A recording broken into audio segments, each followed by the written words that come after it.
쉬고 있는데 저희 어머니가 아내에게 이런 말을 계속 하더라고요. 내 통장에 돈이 얼마나 있는지는 나는 잘 모르지만 누구 얼마씩 주고 또 교회는 얼마 정도 헌금하면 좋겠다 뭐 이렇게 이야기를 하시더라고요. 왜냐하면 그 통장은 저희 어머니 앞으로 노령연금 들어오는 그 통장인데 제가 알기로는 뭐 몇 천만 원, 몇 억 있는 것이 아니고 한 몇백 정도 있는 걸로 제가 알고 있습니다. 근데 그걸 가지고 누구 얼마 주고 일일이 다 쪼개가지고 그렇게 주라고 하는 것을 보면서 뭐 유언도 아니고 좀 마음이 좀 안타까웠습니다. 그러면서 저희 어머니의 일생을 제가 아는 만큼 한번 돌아보았습니다. 뭐 그 시대의 분들이 다 그렇지만은 뭐 그렇게 만만한 인생을 살아왔던 것은 아니죠.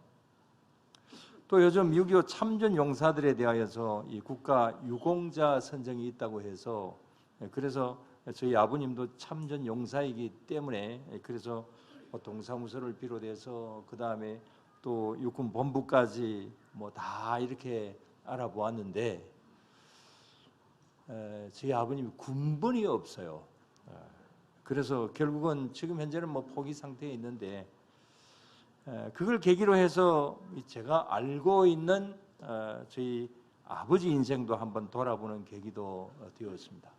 저는 잘 몰랐는데 구체적으로 좀 알아보니까 뭐 일제 강점기 때에 일본군에도 강제징용으로도 이제 끌려가시기도 했고 또 돌아와서 6.25 전쟁에 또 참전을 했고 6.25 전쟁 때 부상도 당하기도 하셨지만 완치가 되었기 때문에 국가에서 무슨 아무 보상도 받지 못하고 그렇게 뭐 돌아가셨는데 어쨌든 군번을 찾으려고 했는데 없다. 이게 참 좀 안타까운 것이기도 하고 뭐 그렇다고 해서 유공자 된다고 해서 무슨 보상이 나오는 것도 아니기도 하지만 자 이런 말씀을 드리는 것은 그 저희 부모님 세대 지금 현재 90세 이상 되신 분들은 그 일제 강점기와 그 다음에 또 6.25의 그런 민족의 아픔을 다 겪으신 분들이지 않겠습니까? 그래서 그 연세에 있는 분들은 뭐 거의 대부분 다 나라의 그 아픔과 함께 많은 어려움을 겪으면서 살아 오셨던 것이 분명하죠. 정말 제가 보더라도 우리 부모님 뭐 정말 고생하면서 그렇게 살아오셨습니다. 저는 저희 어머니의 그런 말을 들으면서 또 돌아가신 아버님을 생각을 하면서 이 인생이라고 하는 게 뭐냐 이런 것을 좀 많이 생각을 해보게 되었습니다. 이 삶이라고 하는 이거 그렇게 만만치 않죠.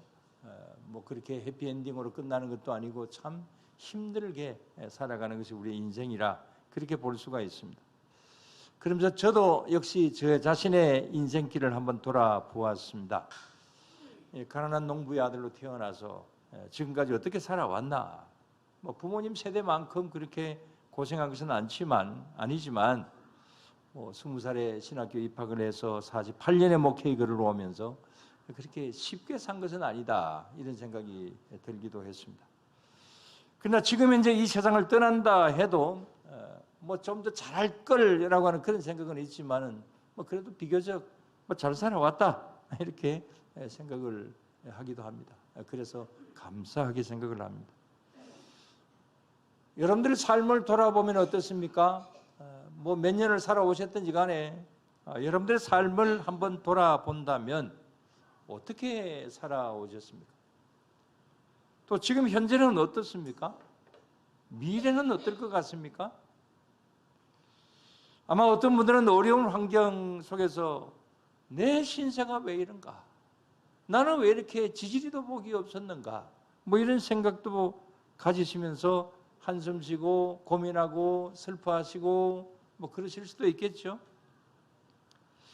근데 우리가 인생을 살다 보면 뭐 조금씩 차이는 있겠지만은 또 규모는 다르지만 걱정하고 고민하는 것은 뭐 거의 꼭 같다고 생각을 합니다.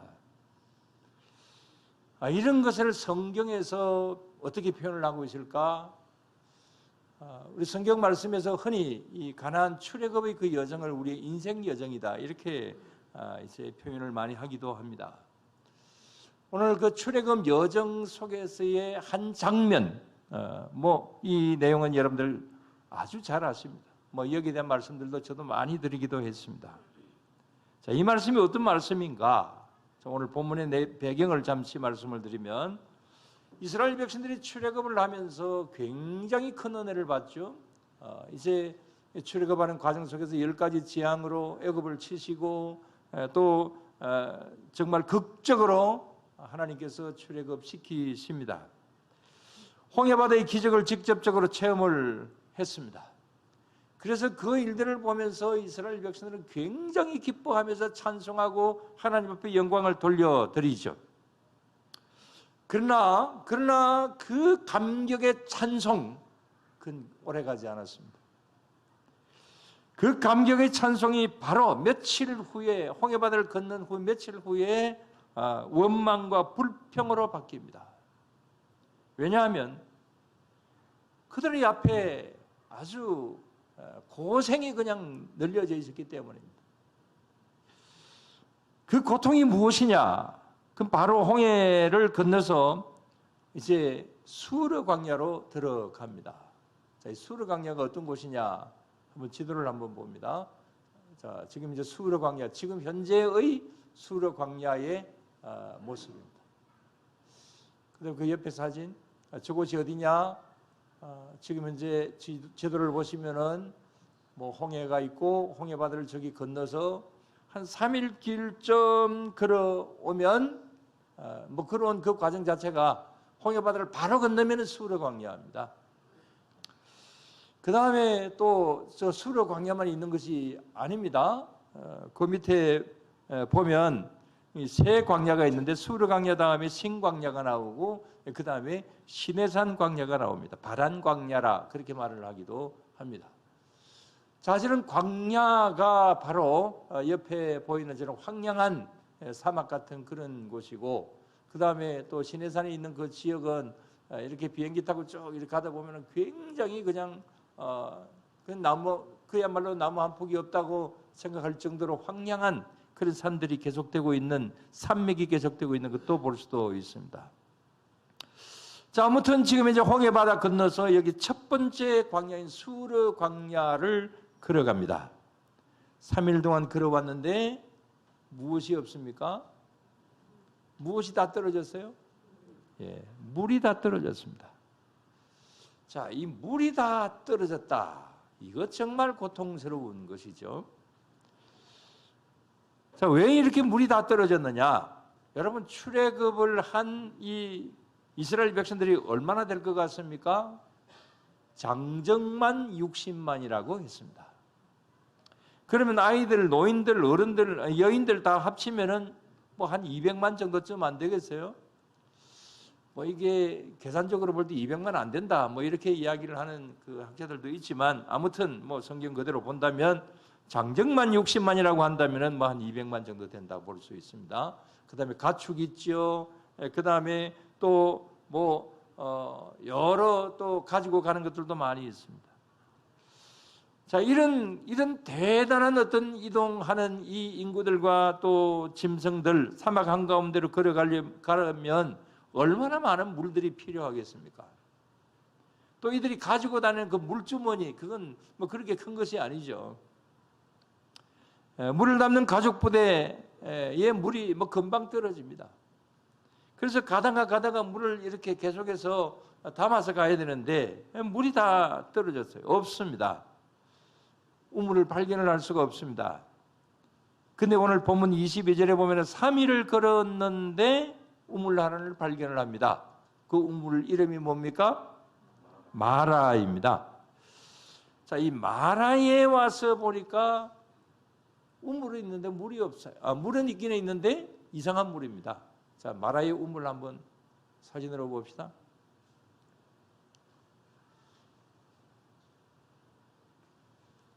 자, 지금 저게 마라의 우물입니다. 지금 현재 아직까지 그냥 저 상태로 그대로 있습니다. 저도 한번 가보기도 했는데, 자, 저기 우물에 도착을 하기는 했는데 정말 너무나도 반가워서 물을 떠서 먹어보니까 이 물이 먹을 수 있는 물이 아니라 아주 쓴 물입니다. 저 홍해 바닷가가 저기에서 멀지 않기 때문에 그래서 홍해 바다의 그 짠물이 저기에 영향을 주었을 것이다. 그래서 뭐 쓰다고 표현되었지만은 아마 짠물이었을 것이다. 이렇게 보고 있기도 합니다. 자, 저런 물을 마실 수가 없는 거죠. 그래서 오히려 더 그냥 원망과 그 다음에 또 여러 가지로 고통이 더 따릅니다. 지금까지 애굽에서 10가지 재앙도 보았습니다. 홍해바다를 건너 기적적으로 건넜습니다. 근데 또다시 이런 이제 고난이 찾아오게 되면서 불평과 원망이 이제 이스라엘 백성들의 입에서 나오는 겁니다. 뭐 충분히 그럴 수 있다고 생각을 합니다. 그러나 그럴 수 있다고 생각을 하기는 하지만은 조금 좀 너무하지 않는가 이런 생각도 들기도 하고요. 자, 이런 어떤 마라의 쓴물을 만났습니다. 신광야를 지금 이제 걸어옵니다. 그 다음에 이 광야는 여기서 끝나는 것이 아닙니다. 아까 광야가 가나안 땅까지 들어가는데 몇 개가 있다 그랬습니까? 수르 광야 다음에 신광야가 있고 그 다음에 바란 광야, 시내산 광야가 있다고 그랬어요. 계속해서 이 광야 생활을 해야 됩니다. 자, 이게 얼마나 고통스러웠겠습니까? 얼마나 힘듭니까? 근데 이걸 아까 말씀을 드렸습니다마는 이걸 우리의 인생에 비교를 합니다. 우리는 광야를 걸어가는 그런 광야 대학을 거치는 삶이다. 뭐 그런 말들을 많이 합니다. 그 다음에 또 때로는 가다가 이 마라의 쓴물의 그 사건을 만날 때도 있는 거죠. 그래서 내 인생은 쓰다, 괴롭다 이런 생각을 가질 때도 있죠. 어떻습니까? 저와 여러분들이 지나왔던 어떤 과거를 다 한번 돌아본다고 한다면 그런 쓴 인생, 정말 괴로웠다, 어려웠다 이런 일들이 많이 있지 않습니까? 이번에 이런 어려운 광야를 지났더니 또 다른 광야가 찾아오고 또 그 광야를 지났더니 또 다른 광야가 찾아오고 정말 이것은 주님께서 우리를 부르시는 그때까지 늘 계속되는 것이지 않을까요? 뭐 이것은 우리 뭐 성인들만 그럴까요? 남녀노소 다 마찬가지죠. 어린이들은 어떨까요? 여기 어린이들 없죠? 2016년 한 6년 전에 통계청에서 사회 인식 조사를 하면서 어린이들에게 여러분들 살아가는 게 어떠냐 이렇게 질문을 했습니다. 그러니까 어린이들 모두 다 이구동성으로 사는 게 힘들어요. 그렇게 다 이야기했답니다. 뭐가 힘드냐? 그랬더니 이런 통계 조사가 나왔습니다. 자, 저기 한번 보십시오. 최대 고민은 기타가 최대 고민인데 기타는 여러 가지니까 기타가 45%고 최대 고민은 친구와 놀 시간이 없어서 28%, 공부 성적 때문에 고민이다 27%. 자, 우리 어른들이 볼 때는 뭐 이게 무슨 힘든 거냐 그럴 수 있겠죠. 그러나 어린이들에게는 심각한 고민입니다. 여러분들은 웬만큼 어려워도 울지 않죠? 우리 아이들은 조금만 어려워도 어른들이 볼 때는 어려움 아니지만은 그러나 아이들 편으로 때는 그게 통곡할 만큼 어려워하는 그런 일들도 있을 수 있는 거죠. 자, 여기 중고등학생들이 있습니다. 물어봅니다. 사는 게 쉬워요? 어려워요? 여기 몇 명 있고 여기도 한 명 있고 한데 주무세요? 자, 어떻습니까? 쉬워요? 힘들어요? 자, 저기 도표가 하나 더 나옵니다. 2016년 13살에서 24살까지 지금부터 6년 전에 청소년들에 대한 사회 인식 조사도 같이 어린이들과 함께 한 것인데 이 나이대 13살에서 24살까지의 이 나이대에 쓴 우물 같은 고민이 뭐냐? 그건 성적에 대한 고민 33%, 그 다음에 직업 에 대한 고민 29%, 외모의 11%. 그 외에는 경제적인 어려움, 용돈 부족, 가정환경, 이성교제 뭐 이런 것이 이제 이 고민거리다 하고 대답을 했습니다. 또 같은 조사에서 청소년 자살률을 보니까 2015년에 이제 이런 여러 가지 고민 때문에 2016년에 114명의 초중고생이 자살을 했다고 합니다. 이런 청소년 자살은 2년 연속 계속해서 늘어나고 있다. 이렇게 통계에 나와 있습니다. 자, 이렇게 어린아이들도 고민합니다. 또 청소년들도 고민합니다. 여러분들 동물들이나 그 다음에 뭐 여러 새들이나 이런 것들도 고민하지 않을까요? 공중 나는 새를 보라 뭐 걱정하지 않는다 이렇게 했지만, 그러나 이 동물들도 굉장히 고난을 당하죠. 지난번에 우리 태풍이 지나갔습니다. 근데 우리 교회에 가장 큰 피해를 당한 존재가 있습니다. 이 존재는 집이 날아가 버렸어요. 이게 무슨 이야기냐 하면, 제 목양실 바로 앞에 벚나무잖아요. 그 바로 창가에 바로 그 부근에 까치가 지난 봄부터 이제 집을 짓고 있었습니다. 아마 신혼살림을 차린 것 같아요. 그래가지고 열심으로 집을 뭐 한 달 이상 아주 견고하게 잘 짓더라고요. 그래서 저는 이제 그 매일매일 관찰을 해봅니다.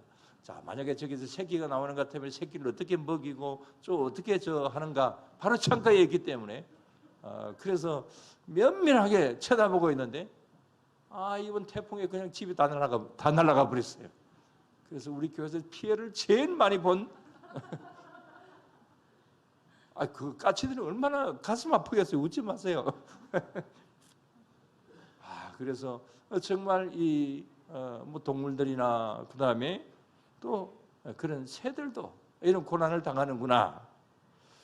지금 그 부분은 어디로 가버렸는지 모르겠어요. 자, 성인인 여러분들은 어떻습니까? 어떤 인생의 고민, 어떤 썸물에 마라가 있습니까? 자, 직장인들은 직장 스트레스가 있습니다. 가정주부는 가정주부대로 어렵고 힘든 경쟁 사회에서 우리 모두 다 어떻게 보면 참 힘들게 살아가고 있는 그런 모습들이 있습니다. 누구라고 할 것 없이 아이들로부터 어른들까지 남녀노소 빈부귀천막론하고 우리 모두에게는 다 저마다의 이런 힘든 세상길이 있습니다. 광야의 인생, 마라의 선물, 이런 것이 항상 우리들의 앞에 다가올 때가 많이 있습니다. 자, 그러면 이런 문제 앞에서 어떻게 해야 될 것인가? 어떻게 이 문제를 해결해 가야 될 것인가? 자, 오늘 본문의 경우를 본다고 한다면 이런 문제 앞에서 백성들의 태도가 어떻습니까? 24절 다시 한번 봅니다. 24절 다 같이. 백성이 모세에게 원망하여 이르되 우리가 무엇을 마실까 하매 그랬습니다. 자, 이 어려운 지경에 놓여져 있을 때에 백성들은 원망부터 먼저 합니다. 모세를 원망합니다. 뭐 하나님도 원망하고 뭐 그랬겠죠. 갑자기 돌변하는 것입니다. 아까도 말씀을 드렸습니다만 출애굽한 다음에 이 홍해바다 건너면서 정말 기뻐했잖아요. 정말 하나님 앞에 영광을 돌려드렸잖아요. 그런데 3일 만에 이렇게 갑자기 돌변합니다. 승리의 기쁨, 찬양, 춤을 춘 백성들, 그건 다 사라졌습니다. 물 때문에 온갖 원망과 불평을 지금 현재 다 하고 있습니다. 어느 주석가는 이렇게 표현을 했습니다.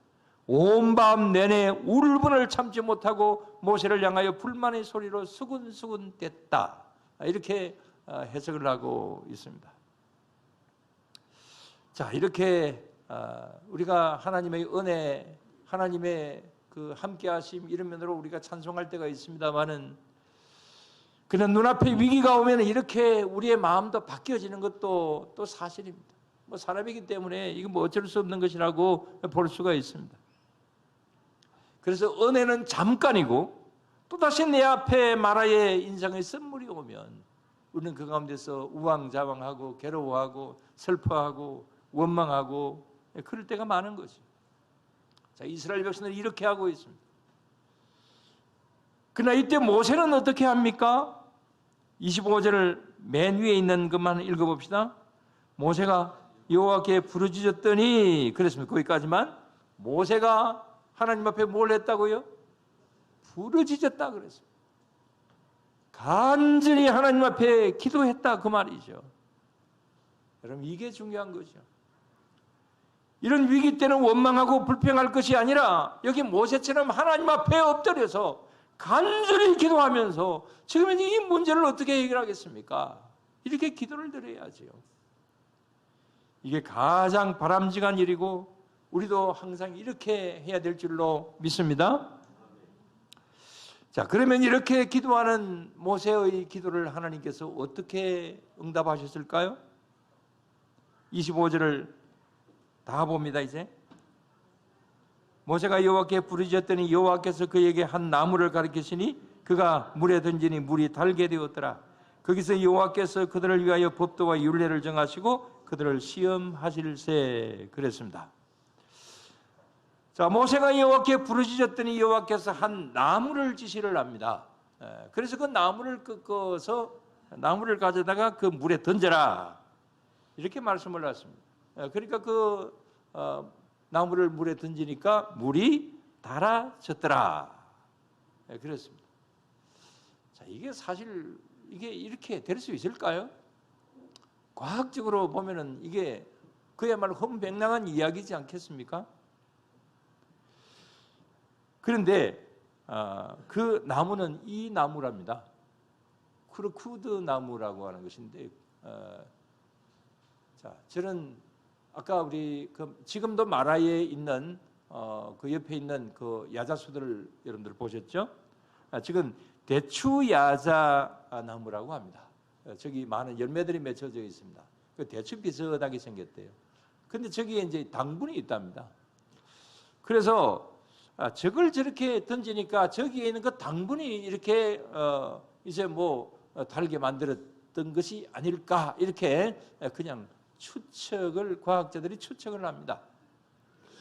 뭐 그런데도 뭐 과학적으로 우리가 완전히 증명을 하기는 좀 힘들죠.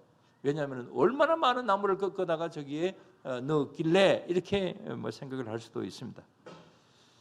그러나 또 나무 열매를 던졌다고 해서 이제 물이 과연 그렇게 마실 수 있는 물로 바뀌어졌을까 이런 생각도 가져볼 수도 있습니다만은 그러나 어쨌든 말씀에는 이렇게 하나님께서 이렇게 나무를 던지라고 하니까 그랬더니 물이 달아졌더라. 말씀 그대로만 믿으시기를 바랍니다.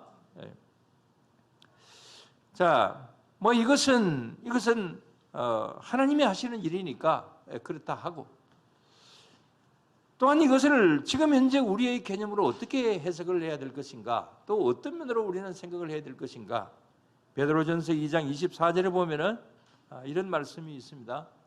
자, 다 같이 친히 나무에 달려 그 몸으로 우리 죄를 담당하셨으니 이는 우리로 죄에 대하여 죽고 의에 대하여서 살게 하려 하심이라.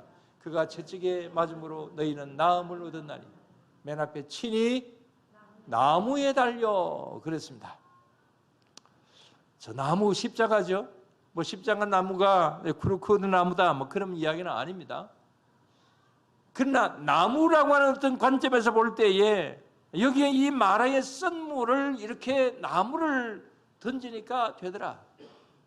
이것 자체가 우리 신약의 의미에서 우리 주님께서 십자가를 지심으로 말미암아서 우리를 구원해 주시고 우리를 위로해 주시고 격려해 주시고 문제를 해결해 주시고 이런 어떤 은혜로 생각을 할 수가 있는 겁니다. 하나님께서 마라의 인생을 사는 우리들에게 주님의 십자가 나무를 통하여서 우리의 이 쓴물 인생을, 이 광야의 인생을 달게 해주신다. 때로는 질병에 쓴 인생의 건강한 단물로 바꿔주시기도 하고, 마음의 고통에 쓴 물을 하나님께서 단물로 바꾸어 주시기도 하고, 이런 은혜를 우리들에게 주신다. 또 결국은 우리를 이 인생의 마지막에는 천국의 구원으로 바꾸어 주시는 십자가의 은혜가 있다. 여러분 이 사실을 믿으시기를 바랍니다. 우리 이러면으로 한 사람 이야기를 하고 마치겠습니다. 며칠 전 어떤 사람에게 들은 간증인데, 이분은 30대 때에 이제 진해 해군 부사관으로 근무를 하고 있었고, 그때에 30대의 아내가 중병에 걸려서 거의 병원에서도 포기할 정도의 그런 어떤 죽을 지경에 처해져 있었다고 합니다. 근데 그때에 이분이 교회는 다녔기 때문에 너무 급해서 하나님 앞에 간절히 매달렸다고 합니다. 하나님 살려만 주신다면 제가 신학교에 가서 목회자가 되어서 평생을 헌신하겠습니다 라고 그렇게 서원 기도를 했다고 합니다. 오늘 여기 말씀에 있는 그대로 26절에 나는 너희를 뭐 하나님? 치료하는 여호와입니다. 여호와 라파, 여호와 라파. 여기 있는 이 본문이 생각나서가 아니라 여호와 라파, 우리 하나님은 치료의 하나님이시다. 이 사실을 믿고 하나님 앞에 간절히 기도했던 것이죠. 그러면서 서원하면서 기도했던 겁니다. 이상하게 그 다음 날부터 점점 차도가 있기 시작을 하는데, 그래서 완전한 건강이 되어서 회복되어서 지금 한 40년 동안 잘 살고 있습니다. 물론 아까 그분도 서원한 대로 신학교를 가서 목사님이 되어서 목회를 잘 하고 있습니다. 여러분 이게 뭡니까? 정말 그런 때는 인생 절망의 그 마라의 그 썸물 인생, 그럴 때에 우리에게 필요한 것이 뭐냐? 하나님 앞에 간절히 기도하는 것이고, 기도할 때에 하나님께서 우리에게 이렇게 나무를 던져주시게 될 줄로 믿습니다. 그 나무는 무슨 나무입니까? 십자가의 나무입니다. 십자가의 은혜, 그것이 저와 여러분들에게 있는 것이죠. 그래서 십자가 은혜를 통하여서 우리를 바꾸어 주시는 하나님, 여호와 라파의 하나님, 그 하나님이 우리의 하나님이시다. 이 사실을 여러분들 믿으시기를 바랍니다. 우리의 앞에는 이런 마라의 선 현상이 올 때가 있습니다. 그런데 어떻게 해야 되겠습니까? 오늘 여기 이스라엘 백성들처럼 원망과 불평, 절망 이런 것이 있어서는 안 되겠죠. 우리는 하나님 앞에 간절히 기도하는 가운데서 주님의 은혜를 기다려야 될 것입니다. 찬송가 399장에 이런 가사가 있습니다. 마라의 썸을 달게 하신 주님, 그 동산에서 피땀 흘리셨네. 오직 믿음으로 두려움 없으리. 이런 찬송입니다. 마라의 썸물을 달게 하신 주님, 주님의 그 피땀 흘리신 그 보혈의 공로로 우리를 두려움을 없애주시고 우리를 구원케 하신다라고 하는 그런 찬송입니다. 이 찬송을 부를까 하다가 저도 잘 모르고 여러분들도 잘 모르는 찬송이라 돼가지고 하지는 않습니다만, 어찌하든 나무이신 주님의 십자가 든든히 붙잡고 모세처럼 주님 앞에 간절히 기도하는 가운데서 우리 앞에 있는 이 마라의 썸물을 단물로 바꾸어 나가는 그런 생산적인 그런 귀한 성도님들 다 되실 수 있게 되기를 주의 이름으로 축원합니다. 기도드리겠습니다. 하나님 아버지 감사를 드립니다. 우리의 인생, 우리의 삶, 때로는 광야가 우리 앞에 펼쳐지고 광야를 걸어가는데도 그것만 해도 힘든데 우리 앞에 쓴물이 다가올 때도 있고, 하나님 이런 삶을 살아가는 저희들에게 그래도 항상 은혜로 함께 하시고 우리를 도와주시는 성령 하나님의 역사가 우리 모두에게 있는 줄로 믿습니다. 오늘도 우리 두 손 붙잡고 가시는 성령님의 인도하심을 따라서 한 걸음 한 걸음 순종의 삶을 살아가는 그런 우리 모두가 되게 하여 주시옵소서.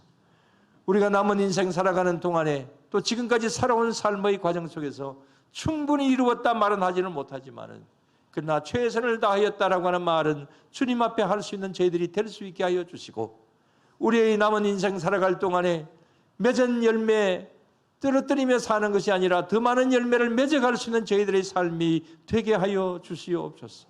내 의지대로 될 수 있는 것이 아니라 하나님께서 함께 하실 때에 될 수 있는 일이오니 항상 순종적인 삶으로 주님 앞에 영광을 돌리며 나아가는 그런 우리 모두를 삼아 주실 줄로 믿사오며 모든 건 예수님 이름으로 기도드리옵나이다. 아멘.